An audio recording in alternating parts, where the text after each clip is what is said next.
Fern, what is your best deadlift ever Ever in my life? in your life? 505. You hit 505?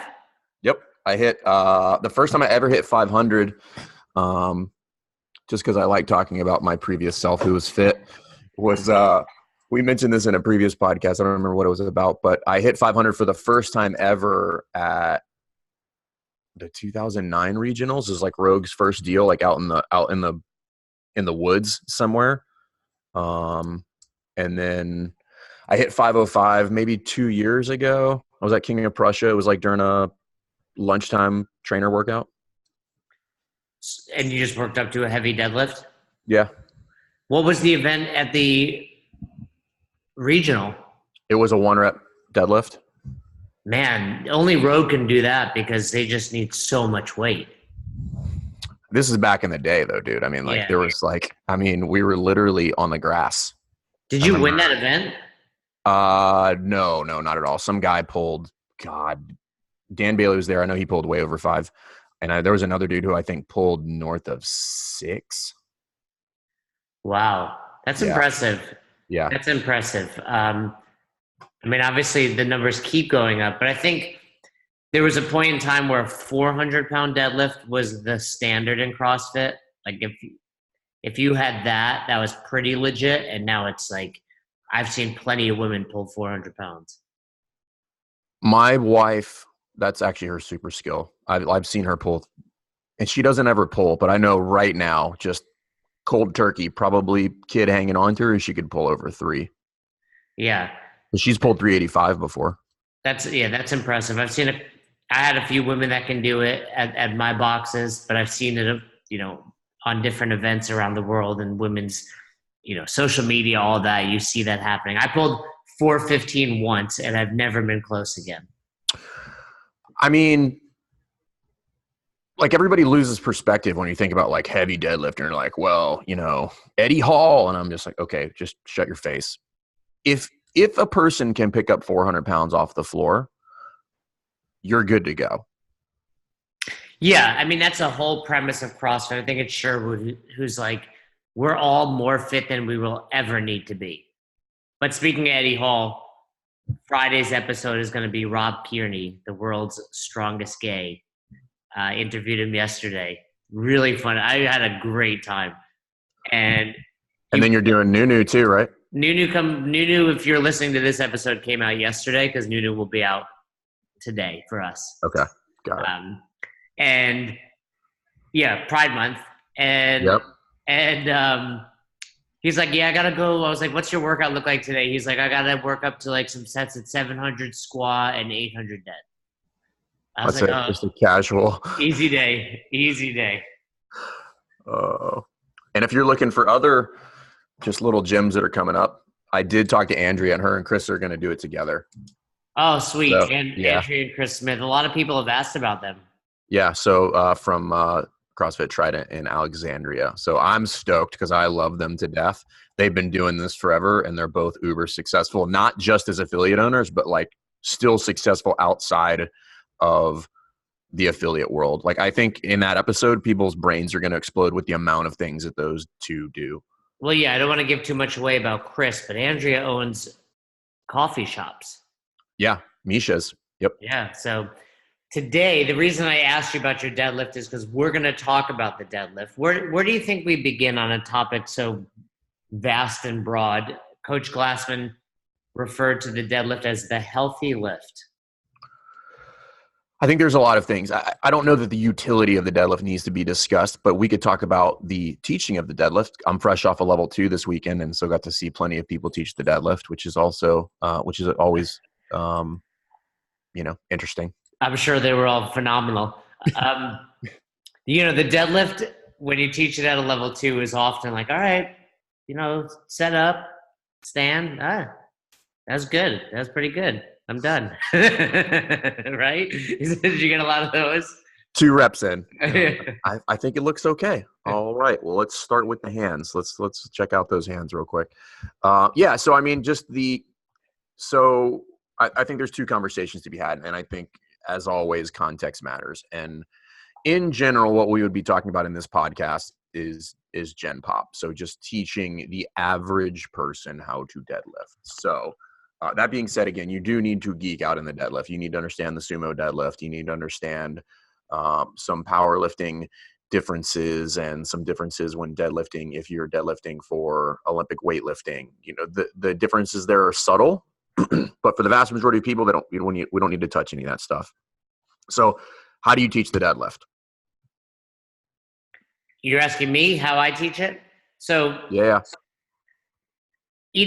I like to be flexible in any of the movements I'm going to coach, but I have a plan there. So the air squat and the deadlift are two of the movements along with the press where you don't have a progression per se at your level one, but I have an idea of my progression. And I always tell the participants, and I'm sure you've said similar things, it's like use the point of performance as your steps to get there. Mm-hmm. Me personally, I mean, obviously stance and grip, super simple. I like to joke there's a few ways to establish hip width apart with your feet.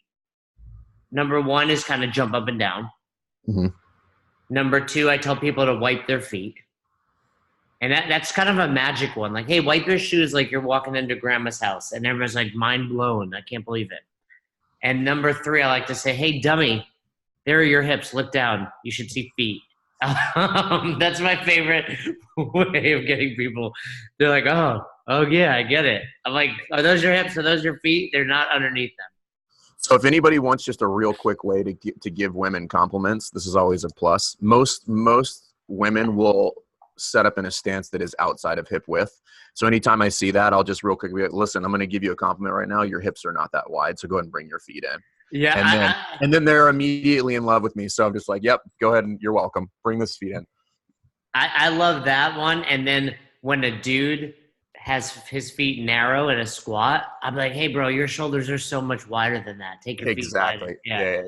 So, it's all about, and I think that goes a long way, just blowing smoke up people's asses, making them feel good about themselves. I mean, that's truly what, I was going to say that's truly what coaching is. That's not what it is, but I mean, it kind of is. You got to make people feel good. Yeah. Yeah, you make them feel good. I mean, I love, we have a woman, Sarah, who comes to the box and she's got her 15-year-old like interns. They're a great family. And I said something to her the other day when I was coaching, and she was like, you made me feel so good today. And I was like, that's cool. I don't even know what I said. It had minimal to do with coaching. I probably just said like, you look lean or you did this. It was for sure inappropriate. I know that. No, it was highly inappropriate. But I tell people, if you're a coach, this might be a little knowledge bomb. You can never go wrong by telling someone they look lean. Don't say skinny, say lean, and their face will light up. It was super funny. I was walking through the airport with Austin Begiebing yesterday, and he said the same thing. Like somebody was like, he said how offensive that is to a male if you say you're looking skinny. You don't say skinny, you say lean. You say lean. If somebody says to me, I look lean, I'm like, okay, I look ripped. Versus skinny, I'm like, oh, I look small. All right, so we got to bring this back in because I don't know how the hell we're talking about this. Okay, but I do want to throw. You have a story. Let me guess. You have a story. No, I do want to have one more tangent here, and I think this will be another episode. But listeners, I want you to throw us your feedback on this. I was talking to somebody who they were talking about how their box loves these long pain storm workouts, like 30 minutes. Not necessarily a hero workout that's brutal, but just like a long grind. Like a mashup, like a monster mash. Yeah, and I said, remember back in the day, there were pain storms on CrossFit.com. And I said, and I think it was pretty profound, but tell me what you think. I said, regardless of how well we educate the world that intensity is king, people will always be drawn to that long, slow workout. Yeah, and there's a lot of value to that, right? There's a mental grind that happens in both. The one that is short and really, really painful, the pain there is amplified where, I get through it and it's over, where that longer drawn out one, where obviously the intensity mathematically is much lower. My mind has a lot more time to digest that and think about what's coming at me over the next 45 minutes to an hour. Like that is mentally draining. Well, and I think people it's hard to unlearn that idea that you need to do cardio. Well, it's also this, like there's definitely a difference in the sense of accomplishment when you've done just a massive amount of work, absent of what the intensity was. When I've done a massive amount of work, I feel accomplished afterwards. And there's value to that. It's good. You should do that occasionally. If we're going to go by the old Pat Sherwood adage, it's, live your life in couplets and triplets, go heavy once a week, go long occasionally. And that long can mean a lot of things. So let's get back to the deadlift, but I thought I was pretty smart when I said that. So we get our stance. Personally, I just get people like we're working with PVC. I'm like, bring it to mid shin. I work from the bottom up. I actually used to teach it from the top down. And then I was like, this is good, but real world, people need to pick it up first. Put it at mid shin, get everybody set there. I watch a few movements. It's PVC. No one's going to destroy their back. And really what I'm looking for are those reference points of shoulders, hips, and knees. And I tell people, regardless of your stature, what I usually do in this scenario is find the tallest guy or gal in my group and stand next to them and be like, look, he's 6 foot tall, I'm 5 foot tall. The reference points don't really change. What that looks like is different, but the reference points need to stay the same. Correct. And what I think is what you brought up there was, and I'm not sure how close everybody was paying attention. They probably weren't paying attention that close because they're bored after all your stories. But so what you did there was like, if we shorten that up, basically what you do is you have people put the PVC pipe at their mid shin and stand up. Does that sound accurate? All right. If you're going to take my 2 minutes of coaching and sum it up in 8 seconds, yes, that's exactly what I said. Okay. But this is an important teaching point. And this is an error that I see very, very frequently. Right. So again, I know people hate it when I say this, but context matters. Right. So people freak out when you tell them, just tell them to put the PVC pipe in the middle of their shin and stand up. But my contention with that is people overteach the deadlift. They overteach a basic human function that people inherently already know how to do. I once watched a guy who was interning at a level 1 teach the hip hinge in the deadlift breakout for 5 minutes. And this was an intern, someone trying to get on staff. Yep, he taught it for 5 minutes. Great dude, right? But so I just finally intervened. I said, I'm pretty sure they know how to do a hip hinge. I'm not saying that the hip hinge doesn't have its intricacies and all of that, and it's not important. However, I can really ruin the teaching experience or the learning experience if I spend an incredible amount of time teaching people basic human function that they already know how to do, right? And if they're moving PVC pipe, nobody's throwing their back out. Let's just throw that out there. So your best bet when coaching the deadlift is just to get them moving, right? Just get them in a position that looks something like a deadlift and start moving. And then from there, start your coaching. And I think we talked about this in a previous episode, the difference between teaching and coaching. Yeah, we definitely dove into that. And I think you're absolutely right. Probably one of the biggest, I think, well, it goes both ways, but really boxes these days are either not teaching enough because they're just trying to do too much and run people from, workout to workout, which seems to be improving. I don't want to say it was our podcast that improved that, but I think it was a big role. And secondly, or they go way too deep and like we just spend 20 minutes, on the hip hinge. I haven't warmed up at all for this workout. Yeah. So good. Well, for me at that point, and this goes for any movement I watch, especially when it's PVC, or I should say any movement I coach, it's like, let me watch a few movements. I know what I'm looking for, gen pop, like we say most people most of the time. But if people, there are people that want to stand with their feet underneath their hips for a squat. And I'm like, cool, you want to show me that's where you squat? I'll let you start there. I'm going to move you if I don't like it. But that's what I'm really doing. And same with the deadlift, just assessing. And the biggest thing I look for, I'll get a few reps. I'm like, hey, all right, all I want you to think about now is contact. Just, shave, paint your legs on the way up. Do the same on the way down. Because that's an easy one we can eliminate that fault right off the bat. And then really what I'm looking for is their setup position. So I've been around the deadlift for a long time. I coached it with Rip on the road for years, at the beginning of my CrossFit career. And I know a lot about it, but I can see the setup and I can see when it's wrong. And what I'm looking for in that is, I always say there's 3 reference points. Their shoulders, they're either too far back, they're not over the bar, their butt is too low or their knees are too far forward. That's the number, those are the three things, but that's the first thing I'm looking for. And then I start to dive into that. And usually so you're looking at shoulders, hips, barbell.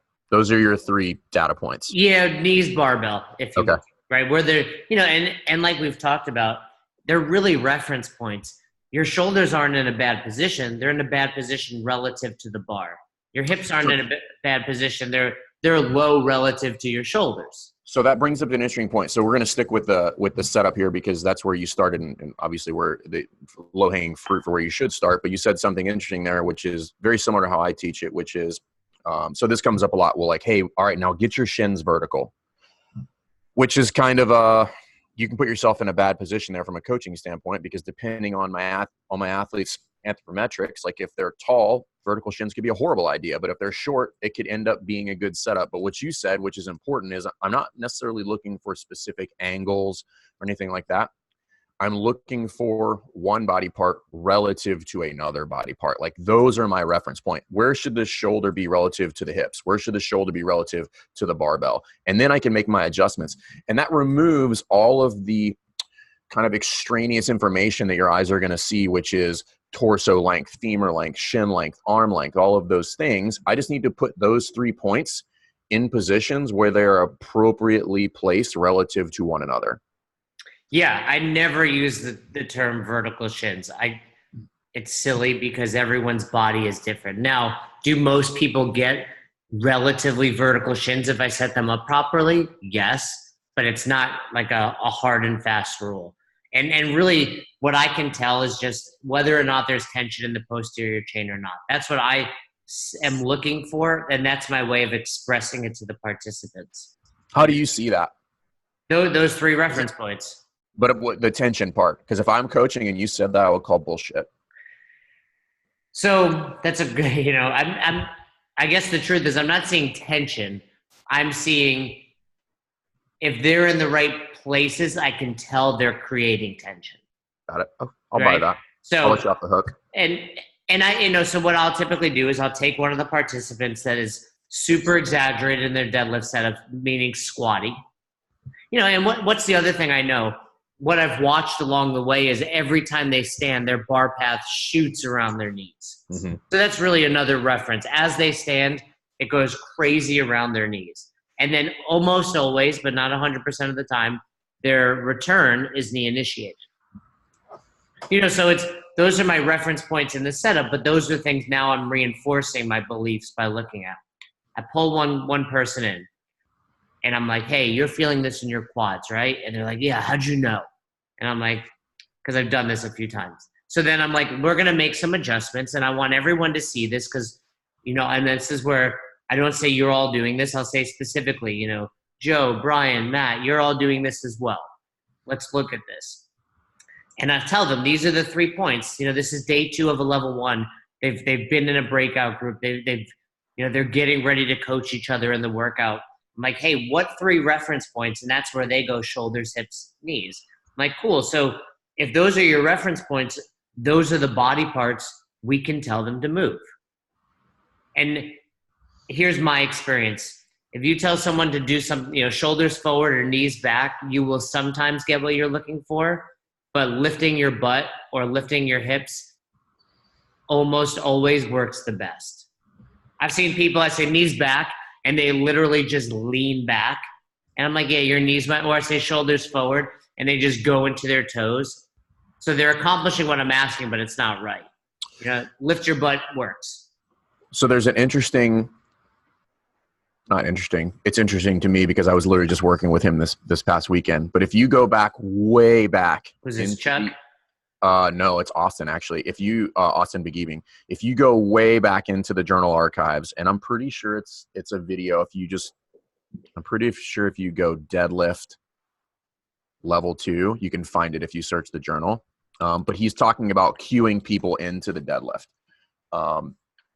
And a very valuable skill when trying to keep or get people to a good position is, and he described it there as using a disclaimer. So you'll see a lot of people when you give them a cue, multiple things will move at the same time. For instance, if I say, hey, I want you to raise your hips, they'll just kind of stand up a little bit. So the bar is no longer appropriately placed on the shin for what a barbell would look like on the floor. So if you're trying to move people, if I'm looking at those 3 points, so if I'm looking at, we'll use the ones that you gave. If I've got the shoulders, the hips, and the knees, and only one of them is out of place, I'll tell them what I want them to keep in place, and I'll tell them what I want them to move. Right. So for instance, what I'll say is leave the bar exactly where it is and raise your hips up. And we know that if I raise the hips up, the knees will pull back. But what I've done by doing that is I've only moved the body part that I want to move. Because you know this, if you do this enough times, if I have somebody to move one thing, and more often than not, what will happen is they will move multiple body parts, which I don't want them to, because 2 out of the 3 are where they should be. I just want them to move one. So it can be very useful to tell them, keep that where it is, move this. Yeah, and doubling down on that. So when I get them to put their body part in the right position, a lot of times because they've moved their butt, so you imagine someone kind of lifting their butt, creating that tension, if you will, in their hamstrings, their torso relaxed a little bit, and I can see it. And then if I say chest up, their butt drops back down. Mm-hmm. So what I do, me personally, and I hear this a lot on staff, is Jake can get away with this, other people can't. I literally grab, it's typically a dude because I know what I'm about to do, and I don't want it to be like awkward, right? So I literally put my hands in their hip creases behind them, and I'm like, this has to lock right here. Don't move this, and give me your chest up. So because I'm trying to prevent that, but and once they do that light bulb moment, they just feel their entire posterior chain light up. And then I leave them for a second, and it's funny how we're basically like have a routine when we coach, because we do this every weekend, and I look around at the audience, or not audience, I shouldn't say, but participants, and I'm like, they want to stand up right now. That's how much tension he has. And he's like, he shakes his head, yeah. And then I'm like, all right, stand. And then we dive into it further. But I'm just giving them all that kind of light bulb of, and they see it. Like, they go back out there. I'm like, who's feeling their quads? Let's make that change. And then they start to, and here's why I spend, this isn't a lot of time, but say we coach the deadlift for 15 minutes at a level 1. It's probably the first 5, because if I fix all of that, I'm removing a lot of the faults you would typically see beyond that. Not all of them, but a lot of them. Most of them, yeah. And I think a pretty good goal for most people is if you can get the setup where it should be, you are in a far better position to have the movement executed correctly. It is highly unlikely that if somebody has a wonky setup, that the movement is going to be executed appropriately. So, and the good part about that from a practical coaching standpoint is the setup is a static position. So you could get good at that, like in the next 5 minutes, if you just went online and started studying a bunch of pictures, like where should the shoulder be relative to the barbell and where should it be relative to the hips. And that way I can almost, and again, like you said, it's not always going to happen, but I can bare minimum mitigate the dynamic faults that are going to appear in the deadlift due to incorrect setup. Yeah. I mean, if you get that set up properly, especially now, now we're talking PVC, you're not going to see a whole lot of loss of midline. Bar path is going to be, for the most part, straighter. You may still see hips or shoulders rise differently, but even that, when you have that tension back there, is less likely. So you look at the return a little bit, but for the most part, you're fixing a lot of that, and you're keeping them safer. And here's a fun fact. When I started doing that myself, my deadlift actually went down. And I tell people that my deadlift went down, but my risk of injury went down as well. Right? So when I've hit my best deadlifts, and I think that's part of why I've never touched 415 again, I was probably rounding my back significantly on the way up. Now, when you create that tension there and you get your body in that right position, it's harder for your body to lose your neutral spine. Not impossible, but it's a little more challenging. And because of that, you may see that load decrease a little bit, but you're significantly safer, and ultimately you'll get it back up there. Yeah. So real quick, so give your general strategy. If you have, give me your elevator pitch strategy for teaching the deadlift. So we got 30 seconds, and somebody's like, how do you go about teaching the deadlift? How do you do it? Stance, grip, knees, chest, pull. So those are my 5 words I used to use with RIP to remember that. And you know, depending on if you have PVC or a barbell. Let's say now we're working with a barbell. Your participants, your members have 95 pounds on the bar. Stance, shoe, shoelaces under the barbell, right? So the knot in your shoe, and that's about midfoot. And if you stand there, your shin's probably an inch or 2 away from the bar.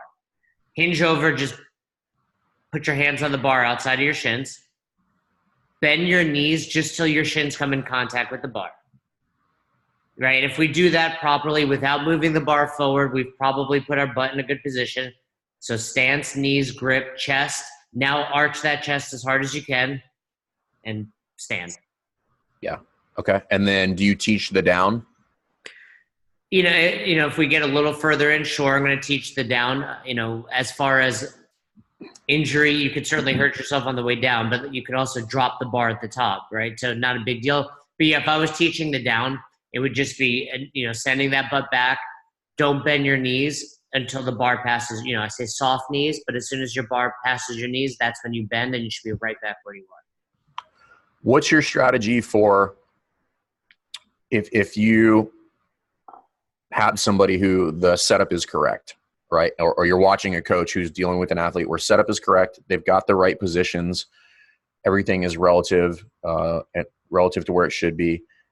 But I still see this dynamic fault of going around the knees, or hips rise before shoulders, or shoulders rise before hips. Do you have a specific strategy that you use in order to kind of straighten up that bar path?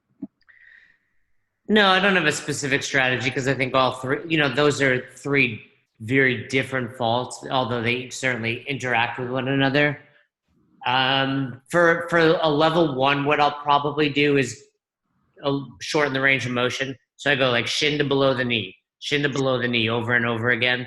And then what I'll tell people is kind of, you should be able to look at your knees now and tell me if that bar path is going to be straight, right? If your knees are out in front, if you can't see the bar, it's got to go around your knees, or you're going to change your shoulder or hip position. And then we'll go above the knee. And then, once they get above the knee, I just say, squeeze your butt. That's all you need to think about.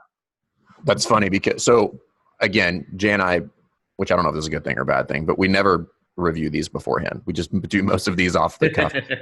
But that's pretty much exactly how I would do it. So I would institute like a pause somewhere in there, right? So because I think there's value in people learning positions. So think about the difference between, it doesn't have to be a lot of load shit. It can just be a PVC pipe.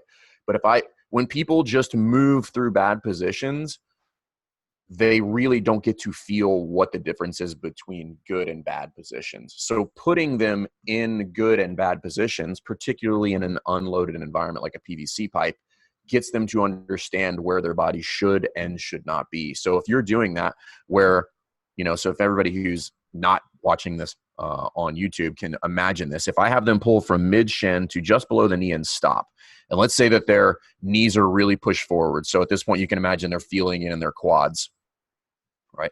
You just hold them there for 10 seconds. And then you're just going to ask them a question. You'd be like, and you can just say, do you feel this more in your quads or do you feel this more in your hamstrings? And across the board, everybody's going to say quads because it's now an anterior dominant movement. And then you simply tell them, cool, this is a bad or inefficient position. Now I want you to leave the bar right where it is. And I want you to pull your knees back until you feel this less in your quads and more in your hamstrings and your butt. They'll pull the knees back, which we know is going to raise the hips up a little bit and bring the shoulders forward of the bar, which is where it should be.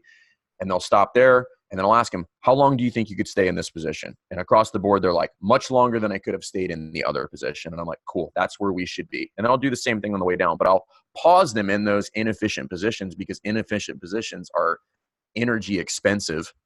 So I'll let them stay there and I'll let them burn up a little bit to teach them where they are and get them out of those positions. Because the crazy thing about that is people will naturally gravitate to efficient positions if you hold them in bad positions long enough. So think about the muted hip and the power clean. If you pause somebody in that shitty limbo power clean catch, where they're leaning backwards and their knees are pushed forward, I'm like, cool, I need you to hang out there for 30 seconds. Nobody's doing that. They're naturally going to pull their hips back forward to where they're more upright. You can do the same thing in squats, in deadlifts and stuff like that. And again, exercise this with caution and common sense. Like, do it unloaded, and then get those people to understand so they can develop that, that kinesthetic awareness or that proprioception for where is my body in space? What should I be doing? Where do I move my hips or my knees or my hands? And then let them learn that by putting them in bad positions. That's a really good point. I love that. And I think it's something I'm probably doing naturally, kind of like what I said, I put them in those positions, but I like I've not really thought about why I was doing it. So that's really good to think about, just put them in those bad positions, and you're right. Naturally, they will get in better positions if you leave them long enough. You're welcome. and I want to give out another cue that I really love about all this. And I hate to credit Todd, but I think I got it from Todd. If you give him that knee forward setup, that quad dominant position, and if you're not looking to like create a C with your hand, like a C grip with your hand, you can use PVC as well, depending on the person. Kind of put it in the crook of their knee. Okay. So and I'll tell them to push back into that. So you're giving them that tactile cue, and they're going to get their knees back and lift their butt up. It does. Yeah. Sometimes they only lean back, but when I put my hand there, sometimes even just telling them to lift their butt, so it's kind of a verbal and tactile cue, they feel that hamstring tension a little bit more. Yeah, I've seen people do that with their hand, or they just say, "Hey, I want you to push your knees back to my hand." Or you can use a PVC pipe if you don't want to be creepy like Jay, then use another object. I always tell people. Big takeaway. The big difference here is that if you guys can tell the difference between my coaching style and Jay's coaching style, the line in the sand is that he is creepy and I am not. It's only creepy if you make it creepy. That's fair. It's interesting. I had that conversation this weekend at level 2 because a lot of, I love the when you start to force people to give tactile cues and all they use is their index finger. Oh, that's creepy. They just go around tapping people. And I'm like, listen, what you're doing is creepy, man. Like, just use your hands. Like, just be assertive. Okay. Yeah. This finger thing is super creepy. And I naturally do it. Like, I'll touch people, but then as soon as I get near the hip area, like, I make a fist. It's just natural to me. Like, I would never, rarely, I should say, I don't say never, but touch a woman in her hip area with fingers. Like, it's always like fist, and even a butt, like, depending on who it is, it's like, and I think really, not that this is the topic of the show, but when we say it's only creepy if you make it creepy, your members, your participants, if they know you're truly trying to make them better, they don't think of it as creepy. But so you can use the fist or use the back of your hand like they would if you ever, anybody who's ever done any sort of like law enforcement training or anything like that. If you're doing like a pat down or a search, once you get to private areas, use the back of the hand. So use the fist of the back of your hand if that freaks you out. And then it's always a good idea to just maybe tell somebody you're going to touch them instead of sneak up behind them and put your hands on their hips. Because then again, we're now in the world of creepy. Yeah, I mean, whether when we're at a seminar or at the box, our members, our participants know what to expect. But yeah, if you're a newer coach or you have someone new in your facility, probably best to be like, hey, we put our hands out a little bit. But yeah, so what else do we want to add on the deadlift? I mean, really, we just dove into. I got one more. Got one more. So this comes up pretty regularly, and this is specific to weightlifting.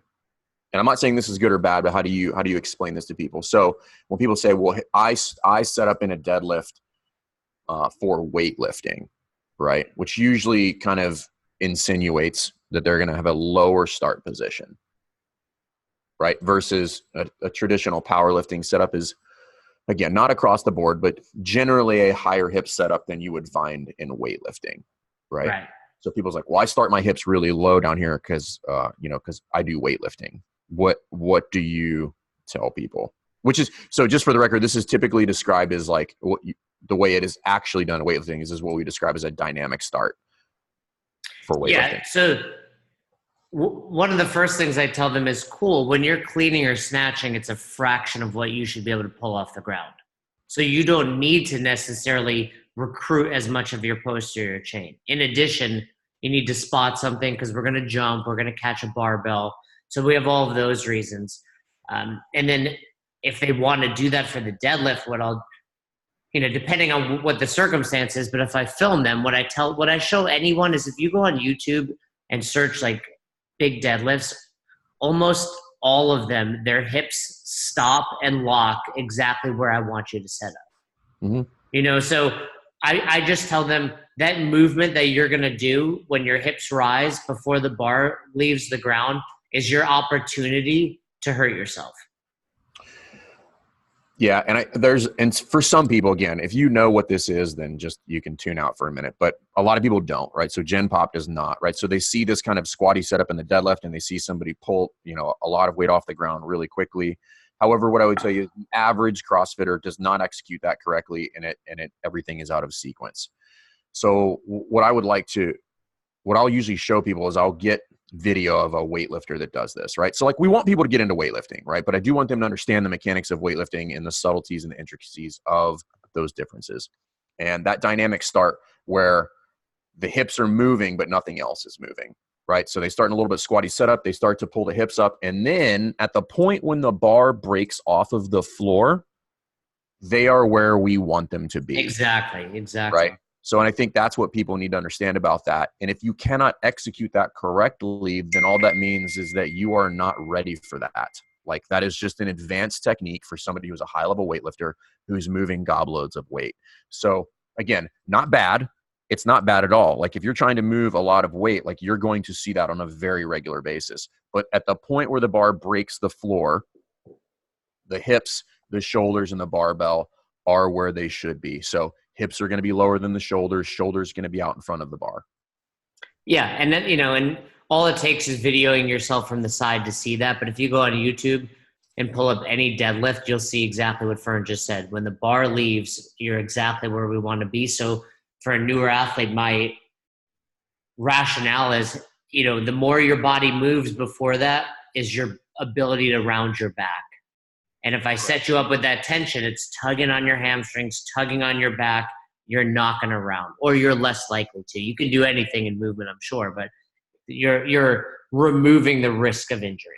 Okay. Last thing, I don't want to we'll save the sumo deadlift for another day. Yeah. We already talked about sumo deadlift type of scaling the deadlift, different ways to do that. For those that I've got injuries, I've got people that have, horrific mobility and can't get into, what we would consider a safe position. What do you do? I think the two best scaling options would be raising the barbell. So that would just be bumpers on both sides. And I would find the position, the height of the bar where they can maintain the setup or maintain where they should be at that point in the lift. And it's basically a neutral spine. When most people can't start off the ground, it's their back rounds as soon as they pull. So let's just bump that bar up a little bit and do that. And of course, let's assume we've discussed load. And then the second one that I would probably do more of is a kettlebell deadlift. Ooh, just because with a slightly wider stance and more, you can at that point have a squattier setup because we don't have to worry about bar path. But it allows them to move through a fuller range of motion without the risk of injury. What about you? So that the raising the bar up, so bring the floor up to them is a great one. And so what's interesting about that is I think most people know that. However, I see very few people actually execute that for a workout for some reason, and I don't understand why. The box I coach at, North Naples CrossFit, is very good about making people do that. And I think if you look at it from a box owner perspective, I think the question this weekend was about, pull-ups. I was coaching the pull-out breakout, and they were, I said, look, we tell people you need to have 5 strict pull-ups. And I understand the implication at the box is you're going to make people that can do kipping pull-ups not do kipping pull-ups because they don't have the strength. And I was like, that's you needing to protect them from themselves. And I get it. This show is called Best Hour of Their Day. We don't want people leaving dejected, but they're going to not be able to train if they hurt themselves. Yeah, and this goes back to the episode that you did with Sean from Active Life, right? Like it's your responsibility to make sure that people move safely, because if you hurt them, then you suck. Yeah, and you have to find that I've been on both ends of the spectrum. I push people so hard they've probably tweaked something because I was being stupid, and I've also let people do too much because they were being stupid. And now wiser. 10 years later, you realize, even myself, I've, hate to say this, but started trying to think about scaling workouts more, just feeling better. I scaled yesterday's load in a workout just because it's like, hey, I need to do this forever. I want to feel good. I want to maintain intensity. And that's really what it has to be all about. And I think it's a lead by example scenario.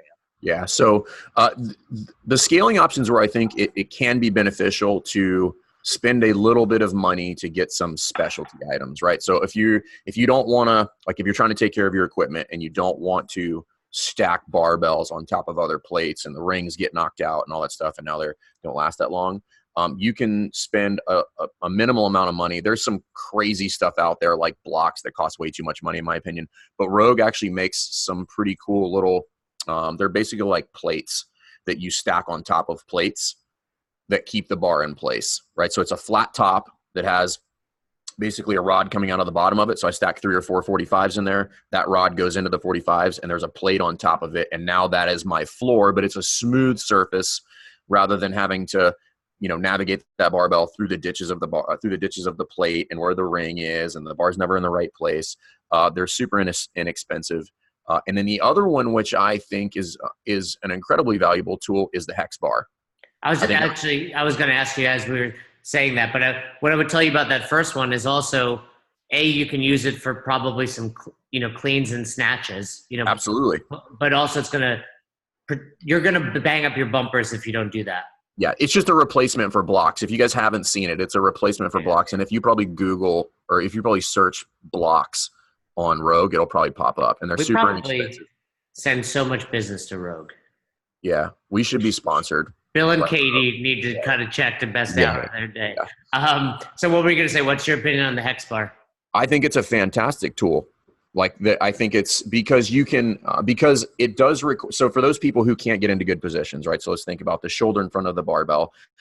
The hex bar is actually a different setup. So it's a little bit more squatty setup because the load is not necessarily in the frontal plane or in front of my body. It's now my hands are to the side. So it's naturally a little bit more squatty. So we can get people in safer positions to use the hex bar. And there's some interesting studies, and some of it is anecdotal, but with regard to sprinters, that doing hex bar deadlifts and stuff like that is one of the most effective ways to increase maximum speed. It makes sense because it probably gives you a little more anterior, dominant movement. Sprinters, more anterior dominated. Yeah. Yeah. I don't use it a lot. I mean, but I tell people it's no different than anything else. I do everything. It's rare that you're going to have to deadlift an 8-foot symmetrical piece of steel. Yeah. But the point is you have to deadlift. At one point when my grandmother was alive, her doctor was like, okay, you can't pick things up off the ground. And this was prior to CrossFit. But if I, knew better, I'd have been like, well, she's got to pick things up at home. She lives by herself. Like, if she can't deadlift, what happens when she has to pick up her groceries, her laundry? You need to be able to do these movements. Yeah, and that hex bar very much, I mean, it is basically a farmer's carry, right? So when you bend over to pick it up, your hands are at your side, not in front of you. So I think we've done a great, really, when we talked about the deadlift earlier, we dove into teaching. We haven't talked about seeing or correcting, which can be a whole nother episode. But I think we knocked it out of the park. Yeah, and for anybody who's listening to this, again, we do acknowledge that there's a ton of intricacies within the deadlift, whether it's a sumo, whether you're doing this for powerlifting, whether it's a geared deadlift. All of those things change the deadlift and how you approach it, and chains and bands and all that shit. Again, primarily this show is targeted towards Gen Pop, getting people to move better, move safely, have a good time doing it. And for that, simple is always better. Absolutely. Great episode, Fern. Hopefully you guys liked it. If you have comments, questions, feedback, if you think Fern makes too much fun of me, let me know. No such thing. I agree. I agree with you guys, the listeners. He's so mean. And Fern and I are going to be together this weekend, so we're going to record a couple episodes, get a couple things done. So if you have topics that you want us to discuss in person, please reach out to us, and we'd be happy to do it. All right, Fern, I'll see you on Friday. Yes, sir.